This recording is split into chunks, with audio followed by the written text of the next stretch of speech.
तुम्हाला सांगतो मी, माझा मुलगा 12वीला होता, त्याचा डॉक्टर झाला तो आता. 12वीला असताना त्याला डॉक्टर व्हायचं होतं आणि त्याने ठरवलं होतं की गव्हर्नमेंट सरकारी हॉस्पिटलमध्येच मी डॉक्टर होणार, प्रायव्हेटला पप्पांचा 1 रुपया पण खर्च करणार नाही. त्यानं असं ठाम सांगून टाकलं होतं की पप्पा तुमचा 1 रुपया पण खर्च करून मी जाणार नाही, 1 रुपयासुद्धा बाकी सोडून द्यावं, मी माझ्याने अभ्यास करणार, त्या अभ्यासानं मी मेरिट येणार आणि मेरिटनंच मी लागणार. ह्या पोराने अभ्यास केला वर्ष, मला माहीत होतं, सातत्यानं अभ्यास करणारा प्राणी हे मला माहीत होतं. तो परीक्षेला गेला, मी परीक्षेला सोडायला काहीच गेलो नाही, मी कधीच त्याला कुठल्या शाळेत गेलो नाही सोडायला, त्याचं ॲडमिशन घ्यायला गेलो नाही, मी कुठंच गेलो नाही. जरा अडचणीचा बाप आहे, मी कुठं जाऊच शकत नाही. त्याचं ॲडमिशन घेण्यासाठी MBBS ॲडमिशन घेण्यासाठी पण माझी बायको होती, म्हणजे त्याची मम्मी गेली होती, मी नव्हतो गेलो. म्हणजे मी असा प्राणी आहे. आणि तुम्हाला सांगतो मी की तो त्या ह्याला गेला, परीक्षेला गेला, माझा मुलगा प्रसाद परीक्षेला गेला, 12वीच्या नीट एक्झामला गेला, परीक्षा दिली, सेंटरच्या बाहेर आला, त्याची मम्मी त्याला घ्यायला गेली होती. तिचा फोन घेतला आणि मला फोन केला, पप्पा बायोलॉजी हा विषय आहे, बायोलॉजीमध्ये 100पैकी 100 मार्क, असा तो म्हणाला. बघा असं म्हणाला. मला कॉन्फिडन्स होता, मला माहीत होतं की ह्या पोरांनी एवढं 2 वर्ष अभ्यास केला, ह्याला पडले मार्क, काय अडचणी नाही. घरी आला, तुमच्याकडे तुम्हाला सगळ्यांना माहिती आहे आन्सर की येते, आन्सर की आली त्याला 100पैकी 100 होते. दुसरी आन्सर की येते, सेकंड आन्सर की आली आणि त्याचा 1 मार्क गेला, 99 झाले, त्याचा 1 चुकला.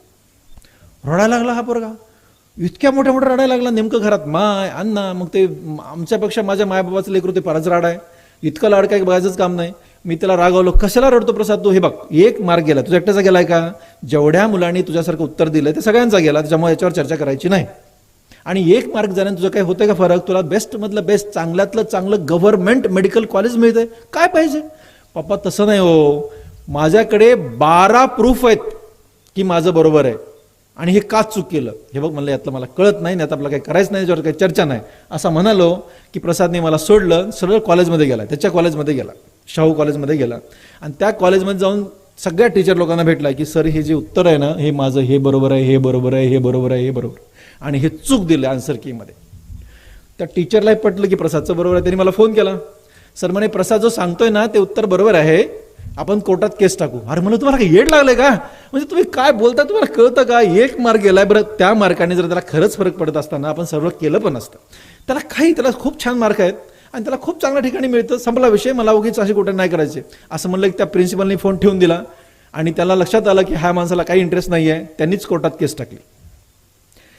केस टाकली 1 मार्कासाठी.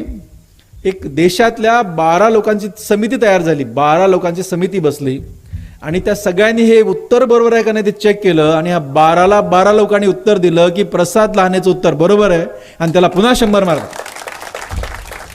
आणि त्याला पुन्हा 100पैकी 100 मार्क पडले. याला म्हणायचा कॉन्फिडन्स, याला म्हणायचा विश्वास. हा कधी येतो, कमिटमेंट ज्यांची आहे, कन्सिस्टन्सी ज्यांची आहे, त्याला कॉन्फिडन्स येतो. म्हणून मुलांनो, हे मी तुमच्यासाठी 3 वाक्याचं पासवर्ड आहे, आत्मसात करा.